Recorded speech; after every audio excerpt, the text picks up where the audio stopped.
بسم اللہ الرحمن الرحیم۔ ایک شخص بازار میں سدا لگا رہا تھا، گدھا لے لو، 500 روپے میں گدھا لے لو۔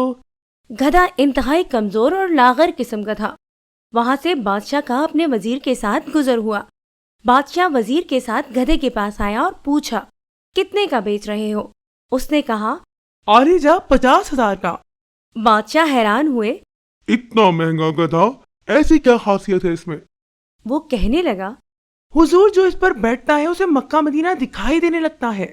بادشاہ کو یقین نہ آیا اور کہنے لگا، اگر تمہاری بات سچ ہوئی تو ہم سے 1,00,000 کا خرید لیں گے، لیکن اگر جھوٹ ہوئی تو تمہارا سر قلم کر دیا جائے گا۔ ساتھ ہی وزیر کو کہا کہ اس پر بیٹھو اور بتاؤ کیا دکھتا ہے۔ وزیر بیٹھنے لگا تو گدھے والے نے کہا، جناب، مکہ مدینہ کسی گنہگار انسان کو دکھائی نہیں دیتا۔ ہم گنہگار نہیں، ہٹو سامنے سے۔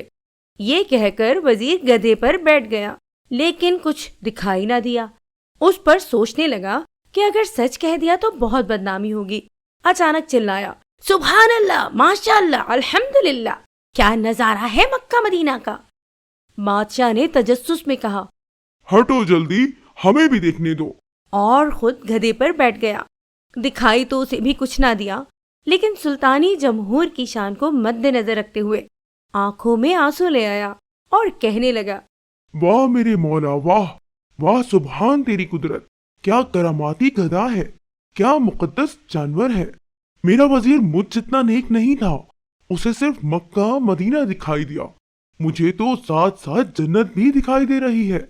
اس کے اترتے ہی عوام ٹوٹ پڑی۔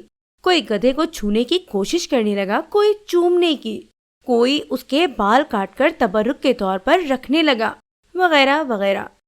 ذرا غور کریں، یہی حال کچھ ہمارے معاشرے میں بس رہے کچھ جعل سازوں اور مکاروں کا ہے، جنہوں نے دینی اصطلاحات اور دین کے نام پر فریب دینے کا بیڑا اٹھا رکھا ہے، اور سادہ لو عوام بھی اندھے کانے بن کر پیچھے چل پڑتے ہیں۔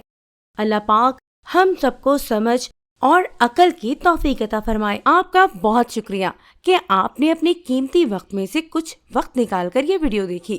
اگر یہ ویڈیو آپ کو انفارمیٹیو لگی اور آپ کو پسند آئی ہے تو ویڈیو کو لائک کریں اور دوستوں کو شیئر کریں، اور چینل کو بھی سبسکرائب کریں۔ شکریہ۔